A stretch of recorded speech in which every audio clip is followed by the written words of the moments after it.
On childcare, we are staring down a childcare cliff. We are looking at estimates of 25% of childcare centers closing and rates going up at an average of $50 per child per week.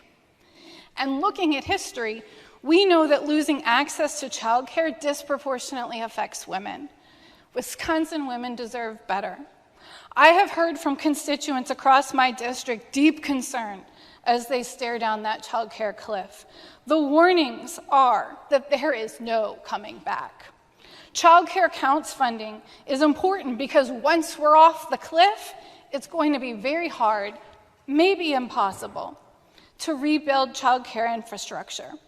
We know that childcare centers rely on this funding to pay their employees a livable wage, to staff the second shift, to staff Saturdays, all these things making childcare possible for a diverse workforce of people who work at various times of day on various days of the week. If they have to make cuts, as I've heard from my district, they're concerned they're going to have to cut Saturdays and second shift. I've heard, not only from the childcare centers, I've heard from the parents, and here are some of their voices. This isn't a liberal versus conservative issue.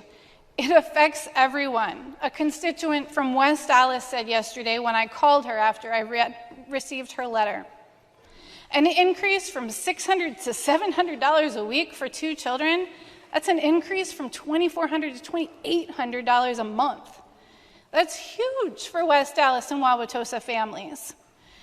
And when I look at your top earners tax plan, I see you giving millions to millionaires. Meanwhile, other families are working hard and struggling to pay for childcare. And here's the thing. With Governor Evers' proposed budget, families like this would have had a 10% tax credit and zero increase to the $5,000, and no $5,000 increase to their childcare bill. But not in your budget. You gave millions to millionaires and left working families to face increased costs. More voices. Childcare funding affects everyone. Why not invest in something that touches so many facets of life? Childcare counts is important because it provides mothers the opportunity to go to work. It also provides toddlers the necessary learning techniques and tools to be successful in elementary school. The high cost of childcare has forced so many mothers out of the workforce.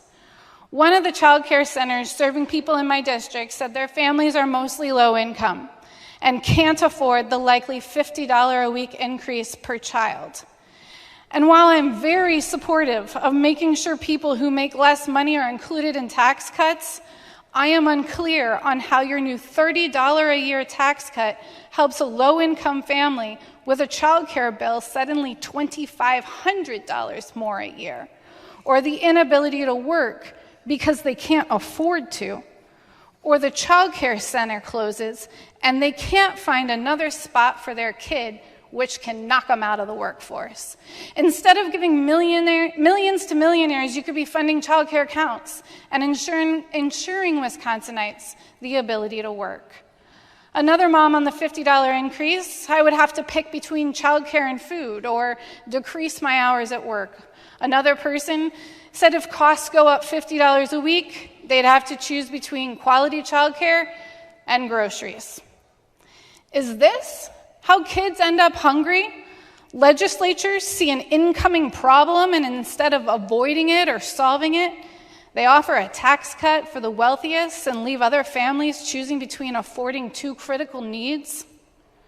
To not fund childcare counts sounds like it's going to mean putting families out of work, into hunger, or both. We live in a time watching you make choices to not fund something that our constituents are telling us could cause hunger and job loss. A $20 million tax giveaway to 11 people, but you can't keep people with childcare at work and eating. I am truly so disappointed in this budget.